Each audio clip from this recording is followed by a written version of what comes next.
일요일부터 카페는 포장과 배달만 하고 음식점은 밤 9시까지만 영업한 뒤 포장 배달 판매합니다. 정부는 앞으로 8일간이 전국 대규모 확산을 꺾을 수 있는 마지막 기회라고 호소했습니다. 정은경 본부장이 현재의 유행 상황이 지속된다면 다음 주에는 하루 800명에서 2,000명까지 확진자가 증가할 수 있다고 했습니다. 정부가 업무 개시 명령에도 복귀하지 않은 전공의 10명을 고발하자 의협은 무기한 총파업을 예고했습니다. 파업으로 응급치료를 받지 못한 환자 2명이 잇따라 사망했습니다. 검찰 중간간부 인사 이후 줄사표가 이어지고 있습니다. 추미애 장관은 인사 논란에 특수사건 검사들에게 집중된 영광을 바꾸겠다고 했습니다. 김홍걸 의원이 다주택 매각 의사를 밝혀놓고 아들에게 아파트를 증여하는가 하면 전월세 상한제법에 찬성표를 던진 뒤 해당 아파트 전세금을 4억 원 올린 것으로 드러나 논란입니다. 국방장관의 서욱 육군참모총장이 지명되는 원포인트 개각이 단행됐습니다. 일본 아베 총리가 7년 8개월 만에 지병을 이유로 총리직에서 물러나기로 했습니다. 아베 사임에도 한일 관계 변화를 기대하긴 어려울 것으로 관측됩니다.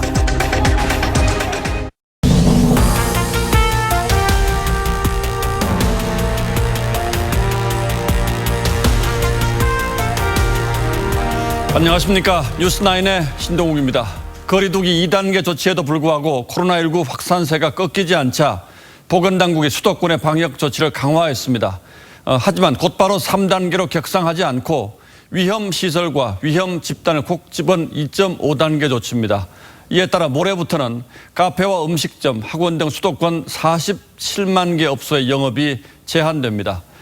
방역당국은 여기서 확산세를 잡지 못하면 3단계 조치가 불가피할 것으로 보고 있습니다. 유지현 기자가 오늘은 먼저 보도하겠습니다. 정부가 수도권에 이어 거리두기 2단계를 전국으로 확대한 것은 지난 23일. 그런데도 이후 1일 확진자가 3,400명을 오르내리며 확산세가 커졌습니다. 이에 따라 정부는 오늘 수도권의 거리두기를 사실상 3단계에 준하는 2.5단계로 강화했습니다. 프랜차이즈 카페는 포장 배달만 가능하고 음식점은 영업시간이 제한되며 모든 학원에 대한 집합 금지 명령도 포함됐습니다. 젊은 층의 활동을 줄이고 아동, 학생, 고령층을 보호하기 위한 이른바 핀셋 조치를 하겠다는 겁니다. 이번 조치는 오는 30일부터 다음 달 6일까지 적용됩니다. 앞으로 8일간 정부는 방역의 배수진을 치고 모든 총력을 다하여 수도권의 확산세를 진정시켜 나갈 것입니다. 상황이 엄중한 만큼 3단계 상향은 준비하되 마지막 수단으로 남겨놨습니다. 그만큼 사회와 경제 전반에 큰 부담을 줄 거란 우려 때문입니다. 3단계로 전환이 된다면 저는 경제적 피해가 굉장히 극심할 걸로 생각이 됩니다. 방역당국은 이번 8일 동안이 마지막 기회라며 강화된 방역 조치를 지켜달라고 거듭 당부했습니다. TV조선 유지현입니다. 자, 이렇게 되면 앞으로 우리 일상생활에도 큰 변화가 예상됩니다. 자주 가던 커피숍 이용도 어렵고 직장인들 퇴근 후 술 한잔할 수 있는 식당도 9시면 사실상 문을 닫게 되니까 사회생활 역시 필요한 최소한으로만 축소될 수밖에 없을 겁니다. 앞으로 할 수 있는 것과 할 수 없는 것들을 최민식 기자가 자세히 설명하겠습니다. 66명의 확진자가 나온 스타벅스 파주 야당역점. 장시간 음료를 마시며 대화를 나누다 보니 집단 감염으로 이어졌습니다. 프랜차이즈형 커피 전문점은 매장 내에서 음식과 음료 섭취를 금지하고 테이크아웃과 배달만 허용합니다. 밤 9시부터 새벽 5시까지는 식당과 술집 영업도 제한됩니다. 일요일부터는 밤 9시 이후로는 치킨 등도 매장 안에서 먹을 수 없고 포장과 배달만 가능합니다. 최근 체조교실과 탁구장 등에서 확진자가 속출하면서 실내 체육시설 운영도 중단됩니다. 아마 구청에서 공문이 내려오면은 그걸 토대로 저희가 전체 메시지 발송해드릴 거예요. 300명 이하 학원뿐 아니라 10명 이상이 모이는 독서실 그리고 스터디 카페도 집합금지 명령 대상에 포함됩니다. 또 고령층 보호를 위해 요양병원과 요양시설은 면회가 금지됩니다. 가족들 생각도 나고 이제 건강도 좀 걱정이 되고 해서 이제 앞으로 이제 공공시설이나 이런 데 좀 출입을 좀 자제하려고 합니다. 이번 조치로 영향을 받는 영업시설은 수도권 47만 개에 달합니다. TV조선 최민식입니다. 반년 넘게 이어진 코로나 사태에 이미 벼랑 끝까지 몰린 자영업자들은 다시 한번 절망했습니다. 어쩔 수 없는 상황이라는 점을 인정한다. 이렇게라도 빨리 코로나를 종식시켜야 한다. 하지만 더 이상 버티기 어렵다. 너무나 가혹하다. 김자민 기자가 패닉에 빠진 자영업자들을 만나봤습니다. 종로에서 술집을 운영하는 자영업자 A씨는 저녁 9시 이후 매장 영업 금지 소식에 업장이 무너집니다. 8시 이후에 우리가 손님이 메인 피크 타임인데 그럼 누가 1시간 먹으려고 들어오겠어요? 새벽 2시까지 하던 영업을 이달 들어 저녁 10시로 줄인 자영업자 B씨는 자신의 상태를 초죽음으로 표현했습니다. 정부에서 이거 지원하는 물론 이게 협조를 하고 물론 저걸 해야 되는데 이런 자영업자들이 먼저 코로나 대확산에 44년 전통의 유명 국시집도 휴업에 들어갔고 골목마다 폐업한 가게가 수두룩합니다. 지난주부터 좌석 30%를 줄인 대형 프랜차이즈 커피숍도 비상이 걸렸습니다. 정부 방침에 적극 협조하겠다는 입장을 밝혔지만 고객 중 매장 착석 비율이 50%에 달해 타격이 만만치 않을 전망입니다. 자영업자들은 코로나 확산 상황에서 정부 지침은 이해가 가지만 너무 갑작스럽다고 호소합니다. 강하게 해서라도 빨리 끝나는 게 좋죠. 왜냐면 어차피 사람이 없으니까. 전국 소상공인과 자영업자 640만 명 중 48%가 수도권에 몰려 있는 상황. 코로나 확산에 급한 불을 끄기 위해 수도권을 묶는 비상조치가 나오면서 간신히 버텨온 자영업자들의 생계는 벼랑 끝으로 내몰리고 있습니다. TV조선 김자민입니다. 이 조치에 따라서 오는 31일부터 수도권 지역의 독서실과 스터디 카페에도 사실상의 폐쇄 명령이 내려졌습니다. 기존 운영 중단 대상이었던 대형 학원뿐 아니라 중소형 학원도 운영이 중단됩니다. 학원도 독서실도 갈 수 없게 된 수험생들의 불안감이 커지고 있습니다. 노도일 기자가 취재했습니다. 서울 대치동 학원가. 평소 하굣길 학생들로 붐비는 곳인데 오늘은 한산합니다. 학원가도 수업 정원을 줄이면서 학생들의 발길이 줄어든 탓입니다. 오는 31일부터는 중소형 학원도 비대면 수업만 허용됩니다. 수능을 앞둔 학생들은 걱정이 태산입니다. 대치동에서 학원 다니면서 하숙하고 있었는데 학원도 닫고 어떻게 해야 될지 막막한 심정입니다. 스터디 카페 입구에는 다음 주 내내 휴점한다는 안내문이 붙어 있습니다. 독서실과 스터디 카페도 31일부터 일주일 동안 운영이 중단됩니다. 학생들은 공부에 지장을 받을 거라며 걱정합니다. 집은 아무래도 마음이 좀 편안해져가지고 딴짓도 많이 하고 그러는데 집에서 5시간 할 거를 스터디 카페에서는 3시간 정도면 되니까. 곧 시험을 준비하고 있는 친구들이 많이 있으니까 그런 부분이 제일 부담스럽습니다. 갈 곳이 없다는 걸 알고 있는데. 수능이 채 100일도 남지 않은 상황에서 일어난 사회적 거리두기 강화 조치로 수험생들의 마음은 더 초조해졌습니다. TV조선 노도일입니다. 정부는 다음 주부터 민간 기업도 공공기관과 비슷한 수준, 그러니까 3분의 1 이상의 재택근무를 권고하고 있습니다. 그동안 기저질환자 등에만 재택근무를 허용했던 삼성전자와 LG전자도 대상을 대폭 확대하면서 본격적인 시행에 나섰습니다. IT 기업 중심의 재택근무가 제조 분야로 확산하고 있는 겁니다. 오현주 기자가 취재했습니다. 오는 31일부터 정부와 공공기관은 전 인원의 3분의 1 이상이 재택근무에 돌입합니다. 정부는 민간 기업에 유사한 수준을 권고했는데 사실상 재택근무 도입을 요청한 겁니다. 민간 기업에 대해서는 저희 정부가 그걸 강제하기는 어렵기 때문에 공고의 성격으로 재택근무를 좀 활성화시킬 것을 요청. 주요 기업들도 적극적으로 대응에 나서고 있습니다. 임산부 등에 한해 재택근무를 시행했던 삼성전자는 9월 한 달 동안 스마트폰과 가전부문 전 직원으로 대상을 확대했고 LG전자는 오늘부터 전 직원의 30%가 집에서 일하기 시작했습니다. 사무실에서 업무 밀집도를 낮추는 효과를 볼 수 있고요. 혹시 발생할지 모르는 유사시에 대체 인력으로 좀 활용할 수 있도록. KT는 전 직원 재택근무를 다음 달 6일까지로 일주일 연장했고 현대차와 포스코는 식사 시간 이연화, 가림막 설치 등 생산 공장 셧다운을 막기 위한 현장 방역에 안간힘을 쏟고 있습니다. TV조선 오현주입니다. 자, 이렇게 해서라도 수도권의 확산세가 좀 잡히길 기대하고 있습니다만 오늘도 확진자는 371명이 나왔습니다. 이로써 수도권의 누적 확진자가 신천지 사태가 있었던 대구보다 많아졌습니다. 교회와 요양원 등에서 새로운 집단 감염이 발생했고 기존 감염 집단에서도 계속해서 확진자가 늘고 있습니다. 방역당국은 다음 주에는 하루 최대 2,000명까지 확진자가 나올 수 있다고 우려하고 있습니다. 보도에 송민성 기자입니다. 서울 노원구의 빛가온 교회. 지난 22일 첫 확진자가 나온 이후 지금까지 교인과 가족 등 20명의 추가 감염자가 나왔습니다.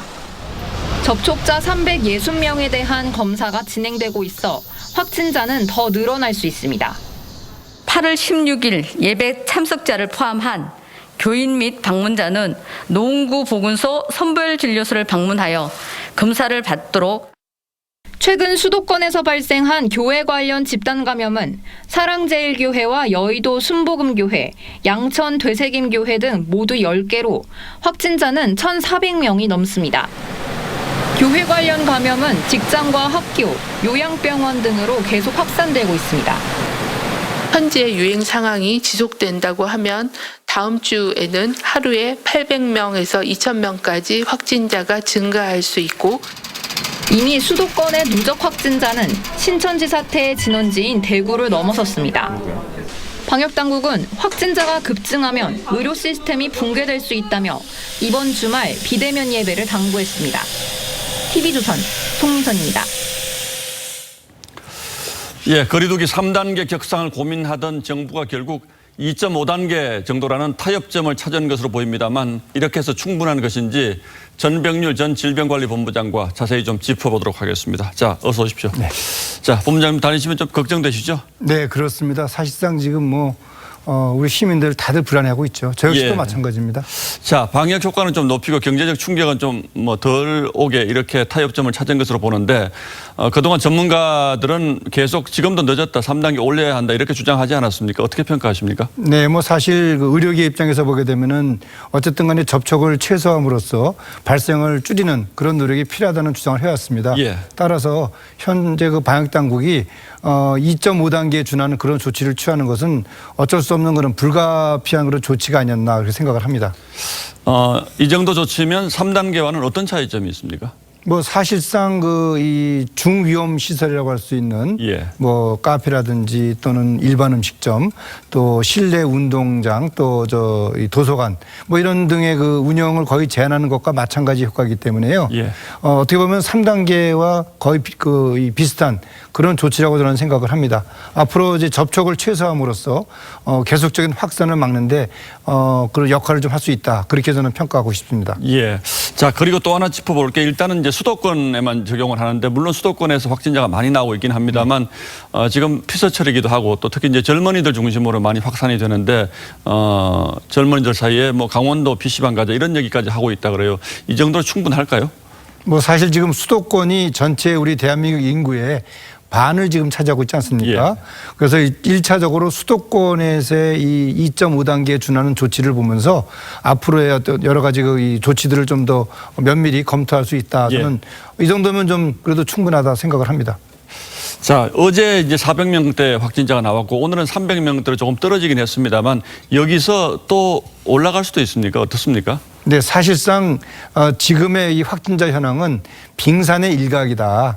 따라서 훨씬 더 많은 확진자들이 우리 주위에 있기 때문에 언제라도 500명, 700명, 1000명까지도 확진자가 발생할 수 있는 그런 가능성이 있다. 앞으로 우리 시민들이 이 개인위생 수칙을 철저히 지킴으로써 이런 확산 연결고리를 줄여야 된다. 이렇게 생각을 하고 있습니다. 자, 정은경 본부장은 이제 앞으로 8일 그러니까 다음 주말까지가 가장 큰 고비가 될 것이다. 이렇게 지금 얘기를 했는데 하루 발생 수치를 몇 명 정도로 줄이면 성공적으로 지금 이 2.5단계가 성공했다 이렇게 볼 수 있습니까? 뭐 사실상 지금 상황만 유지하는 것만으로도 2단계 또는 2.5단계의 효과를 이제 볼 수 있다. 왜냐면은 워낙 많은 사람의 감염자가 있기 때문에 우리가 이제 눈을 한번 굴렸을 때 그 커지는 양이 있지 않습니까?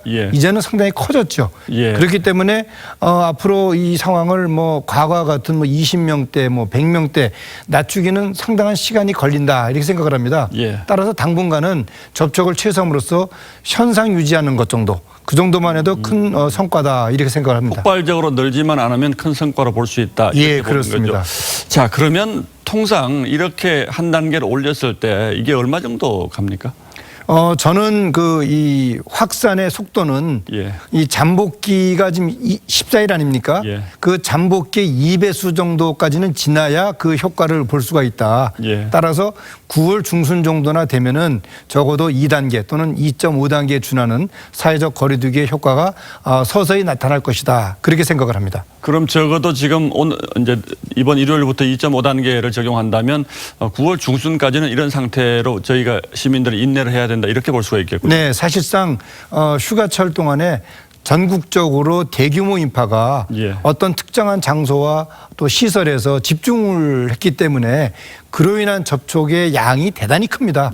단기간에 이 성과를 보기라는 상당히 쉽지 않습니다. 우리가 좀 더 시간을 갖고 인내를 갖고 지켜봐야 될 것으로 생각을 합니다.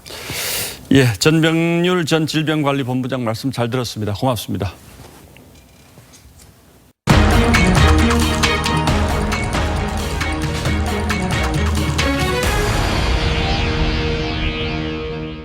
코로나19 발생 소식 계속 이어가겠습니다. 경기도 남양주시에서는 같은 건물에 들어있는 요양원 2곳에서 18명이 집단 감염됐습니다.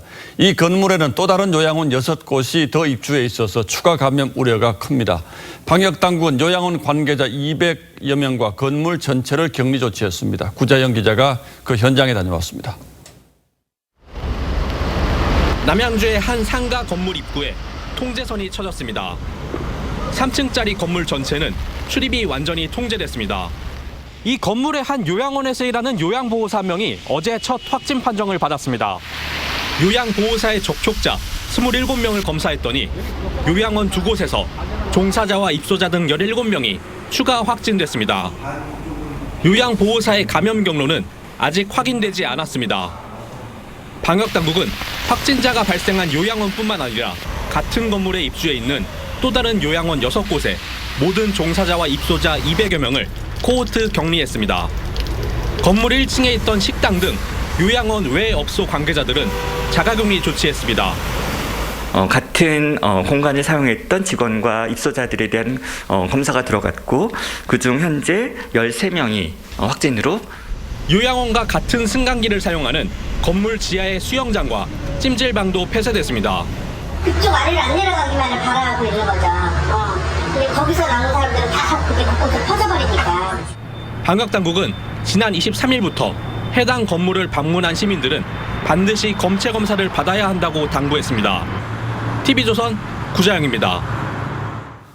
그동안 비교적 청정 지역을 유지해오던 제주도도 비상이 걸렸습니다. 투숙객들과 사흘 연속 야간 파티를 연 게스트하우스 업주와 직원 2명이 확진 판정을 받았는데 이 업주는 27명이 참석한 파티장에서 마스크도 착용하지 않은 것으로 드러났습니다. 제주도는 게스트하우스에서 10명 이상 파티를 못하게 하는 행정명령을 내렸습니다. 보도에 신유만 기자입니다. 제주 서귀포시의 한 게스트하우스입니다. 업주 A씨가 어제 확진 판정을 받았습니다. A씨는 확진 직전인 지난 25일과 26일 밤에 투숙객과 식사를 하고 술을 마시며 야간 파티를 열었습니다. A씨는 파티를 하며 마스크도 쓰지 않은 것으로 드러났습니다. 방역당국은 A씨가 수도권을 다녀간 뒤 감염된 것으로 보고 있습니다. A씨가 24일을 비롯해 역학조사 기간 이전인 8월 19일부터 21일까지 수도권 지역을 방문한 것으로 이 게스트하우스 직원인 B씨도 오늘 확진됐습니다. B씨는 업주 A씨와 2차례 야간 파티에 참석했고 어제도 손님들과 야간 파티를 열었습니다. 제주도는 사흘 동안 이어진 야간 파티에 27명이 참석한 것으로 보고 있습니다. 직원 B씨와 손님들의 마스크 착용 여부는 아직 확인되지 않았습니다. 제주도 자치경찰단은 앞서 일반 음식점으로 신고한 뒤 유흥주점처럼 불법 파티 영업을 한 게스트하우스 등 업소 2곳을 적발했습니다. 이 업소들은 마스크 착용과 거리 두기 등 방역 수칙도 제대로 지키지 않았습니다. 거기서 마스크를 끼고 놀 수가 없죠. 클럽에서 보통 통상적으로 보면 대다수가 안 끼어났다고 봐야 됩니다. 제주도 내 게스트하우스 등 농어촌 민박시설은 4,500곳이 넘습니다. TV조선 신유만입니다. 어제 하루에만 코로나 환자 3명이 사망했고 이 가운데 1명은 확진 판정을 받고 집에서 이송을 기다리다 숨졌습니다. 이처럼 고령 환자의 악화 속도가 빨라지고 있고 중증 환자가 급속히 늘고 있는데 수도권에 남아있는 중환자 병상은 11개뿐입니다. 최원영 기자가 보도합니다. 80대 A씨는 어제 오전 확진 판정을 받고 자택에서 대기하다 병원으로 이송되기 전에 숨졌습니다. 이 환자를 포함해 사망자는 3명이 나왔습니다. 수도권 교회와 도심 집회를 중심으로 집단 감염이 늘어나면서 최근 수도권 신규 확진자 40% 정도는 60대 이상 고령입니다. 이에 중증 환자도 지난주보다 무려 5배 가까이 늘었습니다. 인구 밀도를 고려할 때 앞으로 하루 평균 300 내지 400명 이상의 중환자를 감당해야 할 가능성이 높습니다. 하지만 중증 환자 병상은 턱없이 부족합니다. 현재 수도권에 모두 329개가 있는데 비어있는 곳은 25개뿐입니다. 이마저도 당장 입원이 가능한 곳은 11개에 불과합니다. 병상 확보 속도도 더딥니다. 중환자 병상은 음압 병상은 물론 인공호흡기와 인공심폐기 등 고가의 의료 장비가 있어야 하고 인력도 일반 병상보다 더 많이 필요합니다.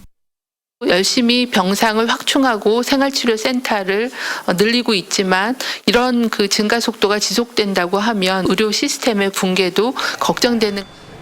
중환자 입원이 이달 30일 전후로 정점에 달할 거란 예측이 나오는 가운데 오늘 서울대병원이 중증 환자 병상 8개를 추가해 모두 20개를 운영한다고 밝혔습니다. TV조선 최은행입니다. 네, 보셨듯 중증 환자 병상 운영에는 인력이 더 많이 필요한 상황인데 정부와 의료계는 오늘도 접점을 찾지 못하고 강대강 대치를 이어갔습니다. 정부가 업무 개시 명령을 거부한 전공의 등 10명을 고발하자 의사협회는 다음 달 7일부터 무기한 총파업을 예고했습니다. 먼저 황병준 기자가 전하겠습니다. 마스크를 쓴 공무원들이 경찰에 출석합니다. 손에 든 고발장엔 의료법 위반이 적혀 있습니다. 정부가 업무 개시 명령에 불응한 전공의와 전임의 10명을 경찰에 고발한 겁니다. 지금이라도 하루빨리 환자들이 기다리고 있는 진료 현장으로 돌아오기 바랍니다. 그것이 바로 의사인 여러분들이 있어야 할 곳입니다. 정부는 업무 개시 명령을 비수도권 지역 병원까지 확대했습니다. 법무부는 업무 개시 명령의 송달을 방해하는 것은 형사처벌 대상이 될 수 있다며 의사들이 단체로 휴대전화를 꺼놓는 행위를 중단하라고 경고했습니다. 정부의 초강수에 의사들도 거세게 반발했습니다. 대한의사협회는 가혹한 탄압이라며 무기한 총파업을 예고했습니다. 직권 남용 등으로 보건복지부 장관을 고발하는 방안도 검토를 하겠습니다. 집단 휴진이 길어지면서 대형 병원엔 진료 공백이 현실화되고 있습니다. 서울대병원은 다음 주 내과 외래 진료를 일부 축소하기로 했습니다. 병원 측은 파업이 지속될 경우 다음 달 7일부터 외래 진료를 중단할 수 있다고 밝혔습니다. 이런 가운데 의대 교수들은 제자들이 불이익을 받으면 집단 행동에 나서겠다고 밝혔습니다. TV조선 황병준입니다. 파업으로 우려했던 일도 결국 터졌습니다. 응급치료를 받지 못한 환자 2명이 잇따라 사망한 건데요. 이 구급대가 환자를 싣고 백방으로 헤맸지만 받아주는 병원을 찾다가 골든타임을 놓쳤습니다. 하동원 기자입니다. 구급대원들이 응급환자를 구급차에 태우고 급히 출발합니다. 지난 26일 밤 11시 20분쯤 부산에서 40대 남성이 독극물을 마셔 심정지 상태에 빠졌습니다. 출동한 구급대원들이 부산 경남 지역 병원 13곳에 연락했지만 약물 중독 치료가 가능한 병원 6곳 모두 의사 부족 등을 이유로 환자 이송을 거부했습니다. 시도까지도 생각나는 데는 갈 수 있는 데는 연락을 다 해둔 상태였고요. 진료과 부재라든지 장비 부재, 의료진 부재, 이런 쪽으로. 수소문 끝에 1시간 정도 떨어진 울산대 병원으로 이송했습니다. 소방관들이 응급 환자를 이송할 병원을 찾고 구급차로 이동하는 데에만 3시간 가까이 걸렸습니다. 응급치료 시기를 놓친 40대 환자는 결국 숨졌습니다. 빨리 위세척을 해서 이거 약물을 다 제거해야 되는데 병원에 도착 당시에는 이미 다 퍼져서. 의정부에서도 오늘 병원을 찾아 18km 떨어진 양주까지 간 30대 심정지 환자가 숨졌습니다. 자다가 이제 5시 정도에 이제 갑자기 이제 발작이 일어나고, 그래서 이제 바로 119에 신고를 했는데 파업 때문에 의사도 없고 연실도 없고 하니까 받아줄 수 없다. 환자 이송을 거부한 지역 거점 병원은 전공의 파업에다 확진자를 접촉한 의사마저 자가격리 조치를 받아 어쩔 수 없었다고 해명했습니다. TV조선 하동훈입니다. 마스크를 쓰지 않은 대중교통 탑승자가 기사와 승객의 폭력을 휘두른 사건 벌써 몇 번 전해드렸는데요. 지하철에서 슬리퍼를 들고 상대방을 위협했던 노 마스크 남성의 법원이 구속영장을 발부했습니다. 한지은 기자가 보도하겠습니다. 서울 지하철 2호선 객차 안. 슬리퍼를 벗어든 50대 남성이 맞은편에 앉은 승객의 얼굴을 사정없이 때립니다. 이를 말리던 다른 승객에게도 주먹을 휘두릅니다. 마스크를 써달라는 요구에 난동을 부리기 시작한 겁니다. 당시 탑승객들은 열차가 합정역을 출발해 이곳 당산역에 도착할 때까지 3분여 동안 불편을 겪어야 했습니다. 법원은 도주 우려가 있다며 이 남성에게 구속영장을 발부했습니다. 정말 죄송하고 미안합니다. 건장한 남성이 버스 뒤쪽에서 일어나더니 앞자리 승객의 머리를 물병으로 내리칩니다. 갑작스런 폭행에 피해자는 머리를 감싸쥐고 괴로워합니다. 54살 서모 씨는 마스크를 쓰라는 얘기에 폭력을 휘둘렀습니다. 경찰은 서 씨를 상대로 구속영장을 신청했습니다. 지난 25일 마스크 착용을 요구한 버스 기사를 때린 남성도 오늘 구속됐습니다. 뒤통수를 머리를 잡아당겼잖아. 이건 거짓말입니다. 대중교통에서 마스크 착용이 의무화된 지 석 달. 마스크 착용 시비가 폭행 등으로 이어진 건 무려 385건에 달하는 것으로 조사됐습니다. TV조선 한지은입니다. 지난 장마 때 기록적인 폭우로 산사태 피해가 이어지자 정부는 산사태와 태양광 설치 간 상관관계는 없다고 선을 그었죠. 그런데 각 지자체가 작성한 이 태양광 인근에서 벌어진 산사태 12건에 대한 현장 보고서를 보니까 최소한 절반은 태양광 때문에 산사태가 났다는 결론을 내리고 있었습니다. 정부와 지자체 간 조사 기준이 다른 걸까요? 김지아 기자의 단독 보도입니다. 태양광 설비가 설치된 산비탈.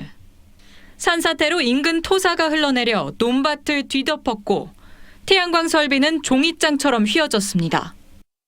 지난 집중호우 때 산지 태양광 시설에서 발생한 산사태는 12건.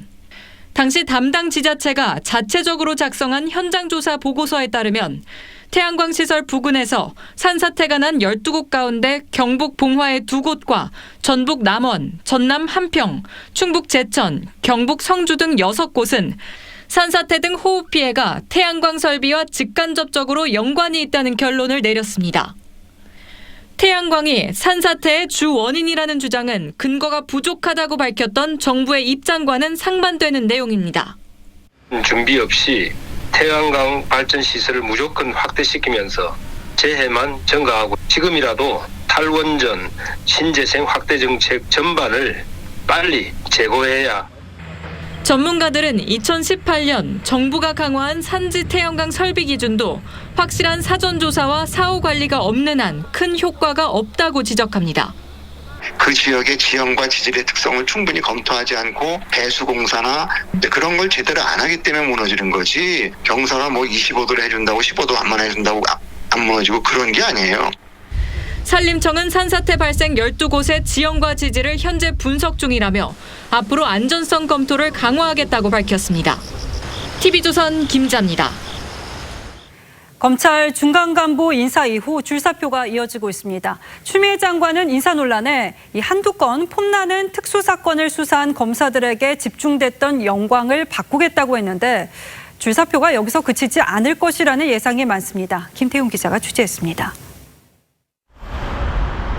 검찰 중간 간부급 인사 발표 후 정순신 법무연수원 용인분원장, 김우석 전주지검 정읍지청장 등이 사의를 표명했습니다. 앞서 이선욱 춘천지검 차장검사 등도 사표를 내는 등 이번 인사를 전후해 사표를 낸 사람만 10명이 넘는 것으로 알려졌습니다. 김영기 부장검사는 검찰 내부망에 사의를 표명하면서 법과 제도를 바꿀 때는 사심이 없어야 하고 두려움과 겸손함이 필요하다는 뼈있는 한마디를 남겼습니다. 현 정부의 검찰개혁에 대한 반발이라는 해석이 나옵니다. 주호영 미래통합당 원내대표는 비대면 기자간담회에서 문재인 정권의 검찰 장악이 마무리됐다고 평가했습니다. 권력에 이쁘게 보이면 전부 승진시키고 권력과 불편한 수사한 사람은 전부 내쫓는.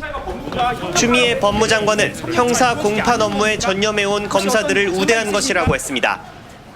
추 장관은 SNS에서 지금까지는 한두 건의 폼나는 특수사건으로 소수에게만 승진이 집중되었다며 이 같은 관행을 바꾸겠다고 말했습니다. 이번 인사에서도 윤석열 검찰총장의 의사는 반영되지 않았습니다. 검찰 관계자는 윤 총장의 입 역할을 하는 대검 대변인 인사도 통보만 받았다고 전했습니다. TV조선 김태훈입니다. 김홍걸 의원이 다주택 매각 의사를 밝혀놓고 아들에게 아파트를 증여하는가 하면은 이 해당 아파트 전세금을 4억 원 올린 것으로 드러나 논란입니다. 5% 인상률이 새 세입자에게 적용되진 않기 때문에 김 의원 측이 위법을 저지른 건 아닙니다만 이 보증금과 월세를 20% 이상 올리지 않는 법안도 공동 발의한 김 의원의 이 앞뒤가 다른 행동이 비판을 불러오는 것이겠죠. 해명도 신통치 않아 뒷말을 낳습니다. 윤수영 기자입니다. 상속주택인 동교동 사저를 제외하고도 강남과 서초에 주택을 보유하고 있는 김홍걸 민주당 의원. 김 의원은 지난달 경실련이 이런 사실을 공개하자 강남 아파트를 처분하겠다고 했습니다. 강남 아파트가 어떻게 됐는지 알아봤습니다.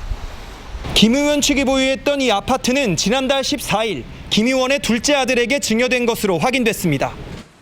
정부가 이른바 710 대책을 내놓은 지 나흘 만입니다. 더군다나 이때는 다주택자들이 주택을 팔지 않고 증여로 세금 부담을 피할 것이라는 지적이 나오던 때였습니다. 정부는 보완책을 마련하겠다고 했지만 증여세와 취득세 중과는 이미 증여가 끝난 이달 12일부터 시행됐습니다. 선택 시점을 빨리 함으로써 취득세 중과를 이제 피하는 그런 것을 선택을 했다 이렇게 볼 수가 있습니다. 김 의원 측은 이달 초에는 기존 전세금보다 4억 원 높은 10억 5천만 원의 새 전세 계약을 맺었습니다.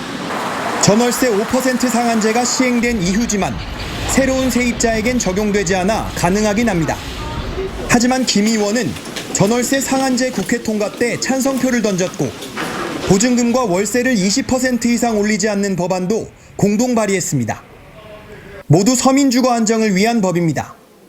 김 의원 측은 아파트가 팔리지 않아 몸이 좋지 않은 둘째 아들에게 증여한 것이라며 전세도 기존 세입자가 계약 만료 전에 나가겠다고 해서 시세대로 올린 것이라고 했습니다. TV조선 윤수영입니다. 심우 7조라는 제목으로 청와대 국민청원 게시판에 오른 현 정부 정책 비판글이 20만 명의 동의를 얻어서 청와대의 답변을 기다리게 됐습니다. 진인 조은산이라는 이름으로 이 글을 올린 이는 자신은 평범한 30대 아빠라면서 꿈은 지지하는 정권에 쓴소리를 해서 잘 되기를 바라는 것이라고 했습니다. 그가 올린 다른 청원글도 화제가 되고 있는데요. 오늘은 진인 조은산의 포커스를 맞췄습니다. 기해년 겨울 타국의 역병이 이 땅에 창궐하였는 바 가족들의 삶은 참담하기 이루 말할 수 없어. 시무 7조라는 제목으로 올라온 청와대 국민청원입니다. 검토 절차를 이유로 미뤄지다 어제에서야 공개된 청원에는 하루 만에 답변 기준인 20만 명의 동의를 넘었습니다. 진인 조은산이란 필명이 올린 청원은 이게 처음이 아니죠. 다주택자를 2마리 치킨에 비유한 글에서는 정부의 부동산 정책을 신랄하게 꼬집었습니다. 국민들 모두 서민답게 치킨 1마리씩을 시켜 먹는데 소위 돈 좀 있다는 자본가들이 한 번에 2마리씩 맛있는 치킨을 시켜 먹음으로써 또 다른 글 역적 김현미를 파직하라에선 이렇게 말합니다. 정책의 이중성과 모순성으로 온 나라의 땅과 사람이 갈갈이 찢겨져 아우성치니 이 무슨 하늘의 병고이옵니까? 법무장관을 향해선 이런 충고도 했죠. 전월세 시세를 자신이 정하겠다며 여기저기 널뛰기를 하고 칼춤을 추어 미천한 백성들의 애간장을 태우고 있사온데 최근 올린 상소문에선 현 대통령 비서실장을 멀리해야 한다고 대통령에게 호소했습니다. 해로운 건 내치시되 이로운 건 취하시어 나라와 백성을 보전하시옵소서. 그런데 일부 문장의 첫 글자들을 자세히 보면 이렇게 정부 전현직 강요와 당대표 이름을 운율에 담았습니다. 그의 글이 관심을 끌면서 필명 진인 조은산이 누구인지 궁금증도 높아졌죠. 그는 인천에 거주하며 2아이를 키우는 평범한 39세 아빠라고 본인을 소개했습니다. 한 언론과의 인터뷰에서는 현 정부를 향해 쓴소리를 했지만 과거에는 노무현 전 대통령을 응원했다고 말합니다.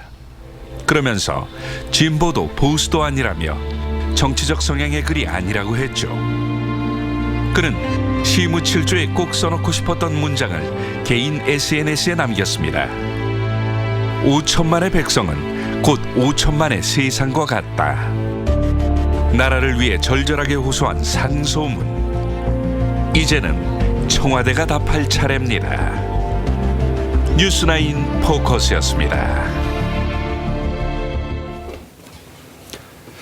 다음 뉴스입니다. 이해찬 민주당 대표가 오늘 온라인으로 고별 기자회견을 가졌는데 현 정부 정책이 효과를 보려면 20년은 해야 한다면서 20년 집권론을 다시 꺼냈습니다.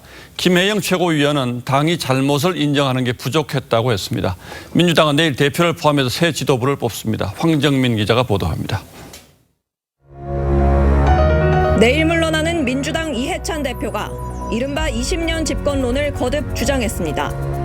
완전히 뿌리를 내려서 흔들리지 않으려면 20년 가까이 정책에 걸립니다. 안정된 정권이 재창출이 돼서 이 대표는 지난 2018년 당대표 경선에 나섰을 때도 20년 집권 플랜을 만들겠다고 강조한 바 있습니다. 부동산법 강행 처리에 대해선 처리가 오히려 늦었고 그래서 시장에 동요가 온 거라 했고 추미애 법무장관과 윤석열 검찰총장의 갈등은 정상화로 가는 과정이라고 말했습니다. 차기 대선 후보에 대해선 여야 모두 새 인물이 등장할 가능성이 있다고 했습니다.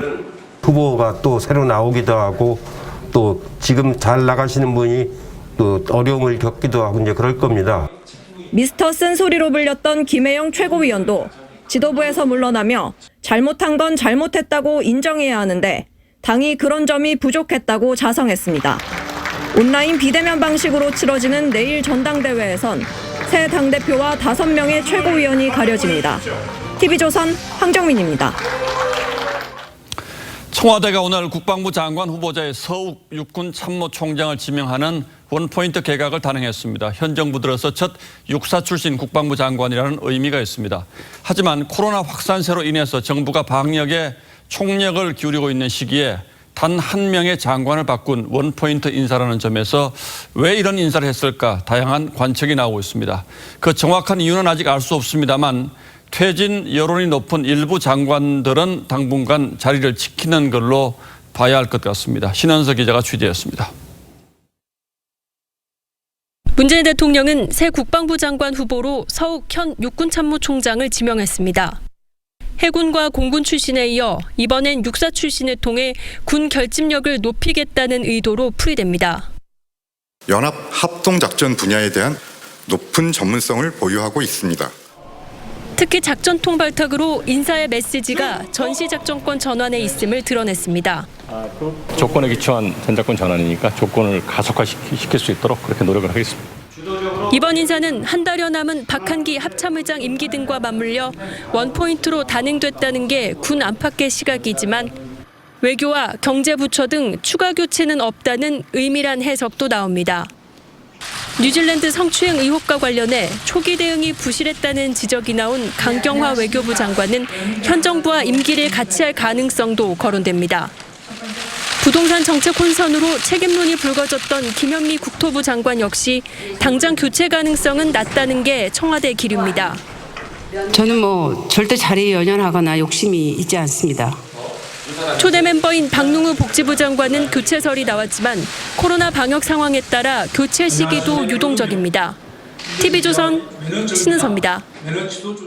오랜 지병인 궤양성 대장염이 악화돼서 병원을 오가던 아베 일본 총리가 결국 물러나겠다고 발표했습니다. 8년 가까이 연속 집권하면서 일본 최장수 총리 기록을 세웠지만 결국 건강에 발목을 잡혔습니다. 송지욱 기자가 보도합니다. 아베 총리가 애써 담담한 표정으로 총리직을 내려놓겠다고 발표했습니다. 중학생 때 얻었던 지병 궤양성 대장염이 또 재발했습니다. 体力が万全でないという苦痛の中、大切な政治判断を誤ること、結果を出さないことがあってはなりません。 아베는 6월 건강검진 당시 재발 징후가 보였고 이달 초에 이를 확인했다고 밝혔습니다. 앞서 일본 언론들은 아베가 피를 토했다, 암 검사를 받았다고 보도했고 실제 지난 17일과 24일 2주 연속 병원에서 혈액 시술을 받았습니다. 아베는 오늘 오전 가기를 끝낸 뒤 아소 부총리에게 별도로 사임 의사를 전한 것으로 알려졌습니다. 아베는 1차 집권이었던 2007년에도 이 병으로 366일 만에 중도 하차했습니다. 오늘까지 2,803일을 연속 재임한 최장수 총리 아베는 코로나19로 도쿄올림픽이 연기되고 필생의 과업이라던 헌법 개정도 이루지 못한 채 8년 만에 다시 건강에 발목을 잡혔습니다. 자녀 임기는 1년여. 아베는 다음 총리가 임명될 때까지 책임을 다하겠다고 밝혔습니다. 일본 집권당인 자민당은 다음 달 중으로 후임 총리를 선출하기로 했습니다. TV조선 송지욱입니다. 아베 총리는 재임 기간 내내 우리와는 끊임없이 갈등을 빚었습니다. 그래서 다음 총리는 누가 될 것인지 그리고 한일 관계는 또 어떻게 흘러갈 것인지에도 큰 관심이 쏠리고 있는데 고서정 기자가 전문가들의 의견을 물어봤습니다. 아베 총리 후임으로 거론되는 인물은 이시바 시게루 전 자민당 간사장과 기시다 후미오 자민당 정조회장, 그리고 스가 요시히데 관방장관입니다. 기시다 정조회장은 아베 총리가 후계자로 생각했던 인물이고 스가 관방장관도 친아베파로 분류됩니다. 여론조사 결과 가장 높은 지지율을 얻고 있는 이시바 전 간사장은 아베 총리의 정치적 라이벌로 꼽힙니다. 전문가들은 누가 아베 뒤를 잇든 한일 관계에는 큰 변화가 없을 것으로 전망합니다. 한일 간 가장 큰 걸림돌인 강제징용 문제는 1965년 한일 협정으로 모두 해결됐다는 게 일본의 기본 입장인 만큼 쉽게 태세 전환을 할 수는 없다는 겁니다. 오히려 한일 관계가 악화될 수 있다는 지적도 나옵니다. 자민당이 리더십이 바뀌는 이 시점에서 지지층을 결집하기 위해 오히려 한국에 대해서 강경 조치로 나갈 가능성도 일부에선 아베의 맞수인 이시바 전 간사장이 총리가 된다면 보다 유연하게 대응할 수 있다고 진단합니다. 청와대는 새로 선출될 일본 총리와도 한일 간 우호 협력 관계 증진을 위해 노력해 나가겠다며 기대감을 나타냈습니다. TV조선 고서정입니다. 1조 원대 손실을 낸 라임 자산운용의 펀드 판매사가 금감원의 100% 배상 권고를 사상 최초로 받아들이면서 펀드 피해 배상의 새로운 선례를 만들게 됐습니다. 이번 결정이 옵티머스 등 다른 펀드 피해에 어떤 영향을 미칠지, 또 투자자의 책임은 묻지 않아도 되는 건지 이상배 기자가 보도하겠습니다. 금융감독원 분쟁조정위원회는 지난달 라임 무역펀드 4건에 대해 투자금 전액 반환을 결정했습니다. 운용사는 물론 판매사의 과실도 인정했는데 100% 반환 결정은 분쟁조정 사상 처음이었습니다. 착오에 의한 계약 취소를 인정하여 투자원금 전액 반환을 판매사의 근거키로 결정하였습니다. 판매사들이 조정안을 받아들인 것도 처음인데 이로써 우리은행이 650억 원, 하나은행 364억 원 등 1,611억 원 전액이 투자자에게 반환됩니다. 판매사들은 배상과는 별개로 라임과 공모를 한 혐의를 받고 있는 신한금융투자에 대해서는 구상권을 청구할 방침입니다. 이번에 전액 배상되는 펀드는 환매 중단 사태를 빚은 라임 펀드 중 플루토 TF1호 무역금융 펀드만 해당됩니다. 그 외 나머지 펀드 손실은 아직 배상 여부가 결정되지 않았는데 이번 결정으로 기대감이 커졌습니다. 희망을 갖고 있죠. 저희 펀드도 영향이 미치지 않을까 하는 어떤 희망을 갖고 있죠. 사상 유례 없는 전액 배상이 옵티머스와 디스커버리 등 논란에 휩싸인 다른 펀드들의 배상에도 영향을 줄 전망인 가운데 금융권에선 투자자 책임 원칙을 과도하게 무너뜨렸다는 우려의 목소리도 나오고 있습니다. TV조선 이상배입니다. 나홀로 가구의 비율이 지난해 처음으로 30%를 넘어섰습니다. 생애 최초 주택 등 내 집 마련을 위해서 독립을 선택하는 20대가 많아졌기 때문이라는 분석인데요. 우리나라 주거지 선택의 흐름이 어떻게 바뀌고 있는지 송병철 기자가 전하겠습니다. 지난해 우리나라 총 인구는 5,178만 명. 이 가운데 절반인 2,589만 명은 서울과 경기, 인천 등 수도권에 살고 있는 것으로 나타났습니다. 46.3%였던 수도권 인구는 매년 증가해 지난해 사상 처음으로 50%를 기록했습니다. 수도권 인구 밀집의 이유로는 집과 직장, 자녀 교육 등이 꼽혔습니다. 서울이 3만 명 감소하였고 경기 20만 명, 인천 2만 명 증가하여 수도권 인구는 18만 명, 0.7% 증가하였습니다.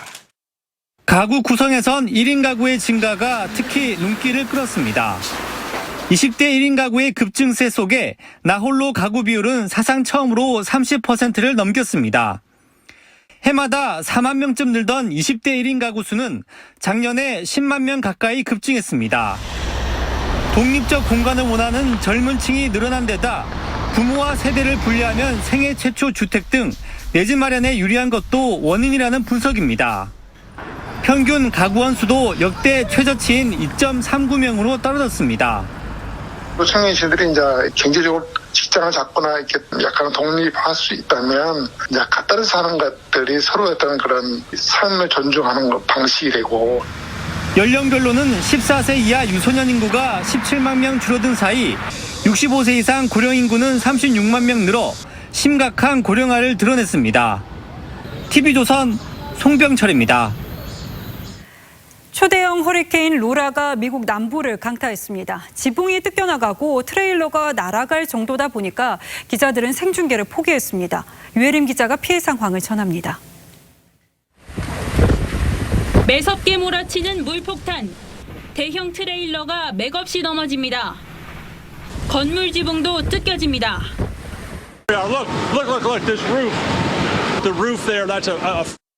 카메라 앞에 선 기자는 폭풍우를 감당하지 못하고 결국 현장 연결은 중단됐습니다. 머리 위로 유리 파편이 쏟아지고 변압기까지 폭발했습니다.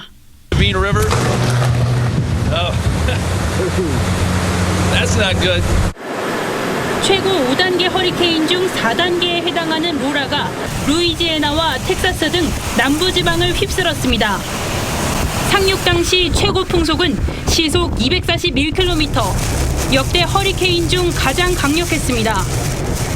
It wasn't a howling, it was more like a screaming. You could actually hear the shingles being ripped off the house. 지금까지 6명이 숨졌고 88만 가구가 정전됐습니다. 뿌리째 뽑힌 나무는 집을 앗아갔습니다. And all at once I heard that boom and looked up the trees coming through the bathroom. 미리 주민 58만 명이 대피했지만 코로나19에 감염될까봐 집에 그대로 머문 사람도 있었습니다. 루이지애나의 화학 공장은 건물이 부서지면서 큰 불이 났습니다. 법원 앞 남부연합 기념비도 부러졌습니다. 당국은 로라의 위력이 약해졌지만 여전히 시속 80km의 강풍을 동반하고 있다고 밝혔습니다.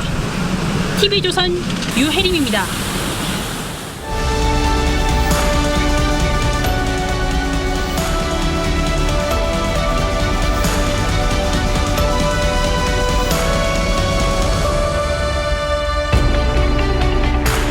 트럼프의 백악관을 파헤친 책 화염과 분노는 트럼프 대통령을 이렇게 묘사했습니다.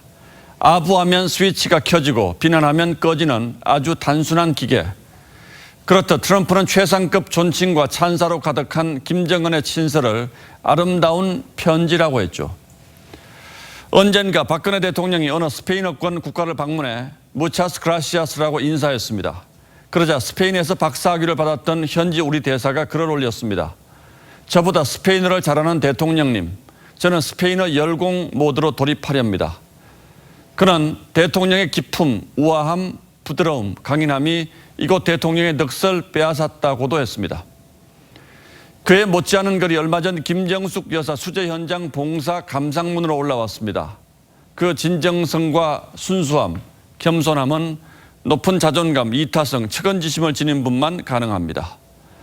여당에서 쏟아졌던 낯뜨거운 찬사조차 무색해합니다. 한동훈 검사장의 핸드폰을 압수수색하는 과정에서 육탄전을 벌이고 응급실에 들어누웠던 사진을 공개한 검사가 있었습니다. 정진웅 서울중앙지검 부장이 광주지검 차장검사로 승진했습니다. 반면 그를 피의자로 전환해 수사에 나섰던 서울고검의 감찰부장은 지방으로 전보됐습니다. 육탄전과 함께 검찰 사상 희대 인사로 남을 만한 일입니다. 어제 검찰 인사 하나 더 보겠습니다. 대구에서 서울로 온 진혜원 검사, 김정숙 여사를 예찬한 장본인이죠. 그뿐이면 다행이겠습니다. 대통령님 얼굴이 너무 상하셔서 가슴이 아프다더니 오페라곡 달에게 바치는 노래를 달림, 즉 문재인 대통령에게 바치는 찬가라고 한 적도 있습니다. 또 이런 사진을 올리고는 내가 박원순 시장을 추행했다. 여자가 추행이라고 하면 추행이라며 피해자를 조롱했습니다. 검사로서는 부적절한 이 일련의 행태로 여성 변호사회가 징계를 요청한 사람을 상향 이동시킨 인사는 무엇을 의미합니까? 집권당 최고위원이 되겠다는 어느 의원이 윤석열 총장을 가리켜 개가 주인을 문다고 한 바 있습니다. 검찰은 권력에 충성하는 개가 돼야 한다는 집권층의 생각을 단적으로 드러낸 말입니다. 저는 이번 인사의 키워드로 맹목적 충성과 낯 간지러운 아부를 꼽겠습니다. 그 둘의 유혹을 뿌리치지 못하고 취해버린 권력자가 결국 어떻게 되는지는 역사가 숱하게 증명한 바 있습니다. 8월 28일 앵커의 시선은 아첨의 미학이었습니다.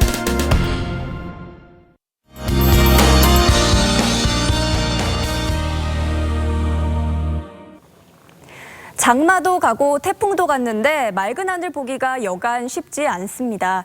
주말에도 비가 오락가락할 텐데요. 한 번 내릴 때 강하고 요란하게 쏟아지겠습니다.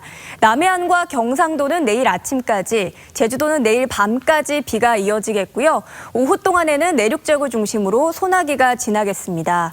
중부 지역은 내일 밤부터 일요일 아침까지 100mm가 넘는 비가 집중되겠습니다. 이 가운데 덥고 습한 공기가 전국을 뒤덮고 있는데요. 내일도 대구가 34도, 강릉 33도, 서울이 31도까지 오르면서 오늘과 비슷하겠습니다. 한편 태풍 바비가 지나자마자 9호 태풍 마이삭이 발생했습니다. 아직 우리나라에서는 멀리 떨어져 있지만요. 다음 주 중반부터는 영향권에 들 가능성이 있습니다. 날씨였습니다. 예, 8월 28일 금요일 뉴스9는 여기서 모두 마치겠습니다. 시청해주신 여러분 고맙습니다.